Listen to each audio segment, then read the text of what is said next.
Gidakop sa kapulisan ng usa ka magtutudlo sa usa ka dakong universidad sa Dakbayan sa Sugbo, human kini naaktuhan nga nakighilawas sa iyang 17 anyos nga tinun-an sulod sa usa ka lodge.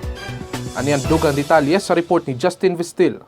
Usa ka English teacher sa usa ka dakong universidad sa Dakbayan sa Sugbo ang gidakop sa kapulisan human naaktuhan nga nakig-oral sex sa iyang 17 anyos nga tinun-an sulod sa lodge sa Dalan, Colon. Matod sa hepe sa Parian Police Station nga si Armando Labora nga mireklamo ang amahan sa biktima kagahapon sa buntag human masayri nga gidala ang iyang anak sa maestro nini sulod sa lodge. Dali nga miresponde ang kapulisan uban ang amahan sa biktima ug naabtan nila nga nakighilawas ang teacher sa iyang senior high school nga tinun-an. Sigon sa biktima nga gihadlok siya sa iyang maestro nga hagbungon sa klase kun dili siya makighilawas niini.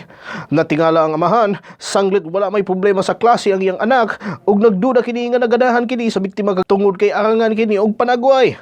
Human sa pagpanghulga sa 24 anyos nga magtutudlo, gitugan sa biktima ngadto sa iyang amahan ang panghitabo ug dinhi nagi-set up ang maong teacher. Kasamtangang gibalog karon sa Parian Police Station ang magtutudlo ug magatubang kini og kasong may kalapasan sa Republic Act 7877 o ang Anti-Sexual Harassment Act of 1995. Pasakaad sa kini og kasong child abuse tungod kay menor de edad pa ang biktima. Justin Vistil, Newsbits.